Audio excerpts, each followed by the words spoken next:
안녕하세요. 백삼 목사입니다. 오늘은 5월 29일 월요일 아침입니다. 오늘도 변함없이 하나님의 말씀과 함께 한 주간을 출발하는 여러분 모두에게 좋으신 하나님의 복 되시는 종이 함께 하시기를 바랍니다. 오늘은 이제 우리가 지난주 금요일까지 민수기서를 다 마치고 지난 토요일부터 로마서가 시작되었습니다. 토요일, 주일, 주말 이틀을 통하여 로마서 1장을 다 묵상하게 되었는데 오늘 월요일 아침부터는 이제 로마서 2장이 시작되는데요. 혹시 로마서 1장, 2장을 묵상하지 못하신 분은 꼭 1장을 깊게 묵상해보고 또한 2장으로 들어가서 2장을 읽어보시기 바랍니다. 오늘 주신 하나님의 말씀 로마서 2장 1절부터 16절까지 말씀인데요. 2장 1절은 어떻게 시작하는가 볼까요? 제가 먼저 읽어보죠. 그러므로 남을 판단하는 사람아 누구를 막론하고 네가 핑계하지 못할 것은 남을 판단하는 것으로 네가 너를 정죄함이니 판단하는 네가 같은 일을 행함이니라. 그럼 2장의 시작이 그러므로 라는 말로 시작된다는 것은 매우 중요합니다. 이것은 앞에 있었던 이야기에 대한 결론을 말하는 것입니다. 앞에 있던 이야기에 대한 결과물을 말하는 것이죠. 그럼 앞에 무엇을 다루었는지 우리가 모른다면 이 본문은 그저 허공 중에 뜬 이야기가 될 가능성이 많습니다. 그럼 앞의 내용이 무엇인가 꼭 1장을 읽어보고 1장의 내용을 근거로 해서 그러므로 라고 말을 하고 있습니다. 내용의 핵심은 남을 판단하는 사람은 자신의 판단하는 것으로 똑같이 정죄받게 된다는 것입니다. 그렇기 때문에 이 내용은 다른 사람이 잘못을 하고 악을 하고 범죄를 행했을 때라 할지라도 다른 사람에 관하여 함부로 판단하지 말라는 것입니다. 어떤 범죄입니까? 1장에 보면 매우 흉악한 범죄를 언급합니다.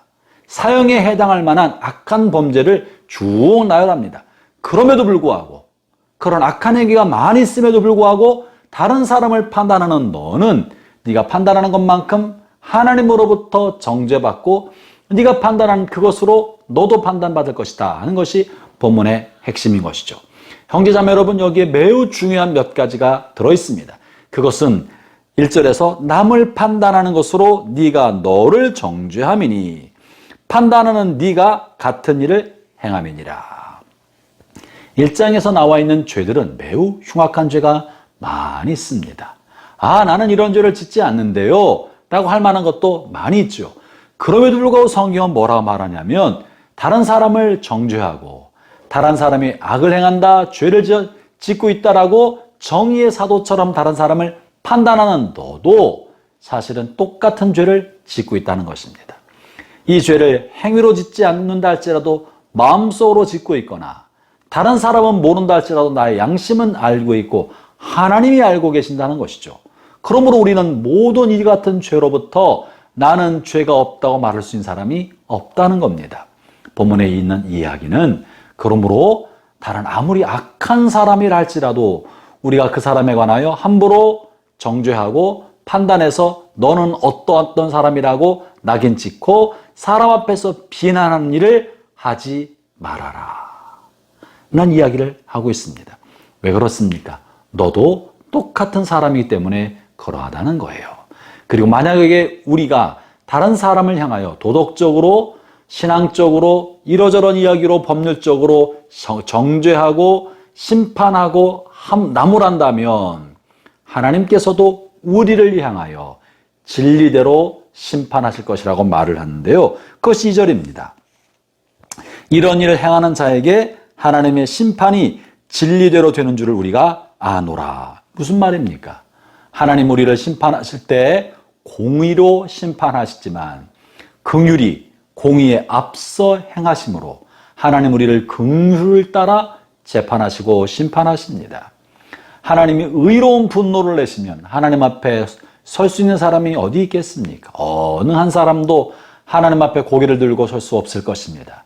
그러나 하나님은 정의의 심판을 내리기 전에 긍휼의 옷으로, 긍휼의 눈으로, 긍휼의 선글라스를 먼저 끼시고 우리를 바라보시는 것입니다.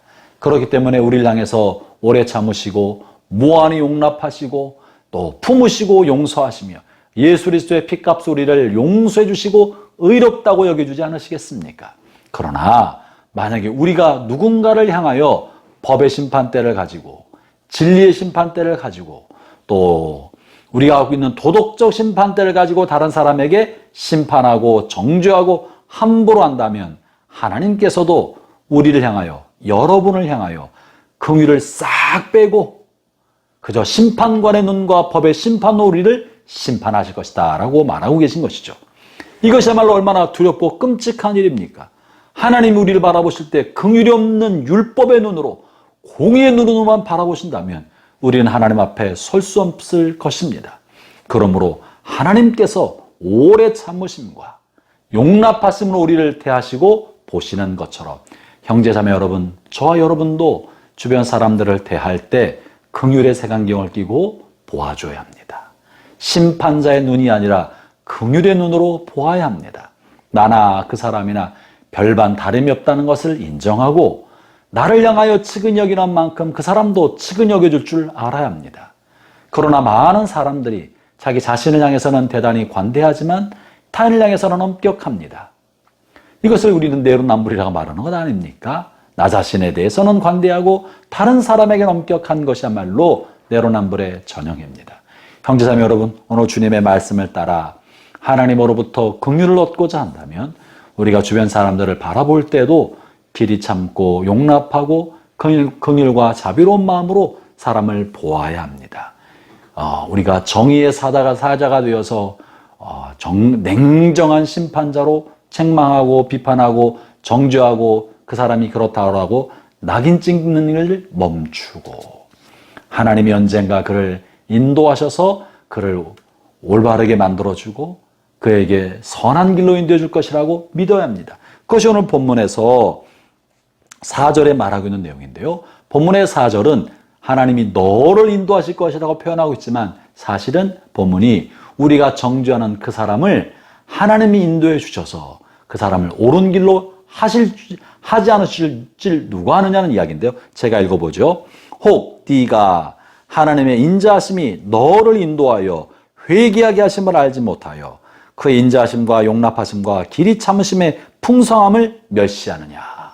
이 말은 하나님께서 우리가 정죄하는 그 사람을 인도하시고 그 사람을 회개케 하도록 용납하시고 길이 참으셔서 그 회개 길로 인도하신 후에 그를 변화시킬 줄로 누가 알겠느냐. 네가 이런 하나님의 은혜를 알지 못하고 판단하는 것은 그를 향해서 오래 참으시고 용납하시는 하나님의 인자하심을 멸시한 태도라고 말하고 있는 것입니다.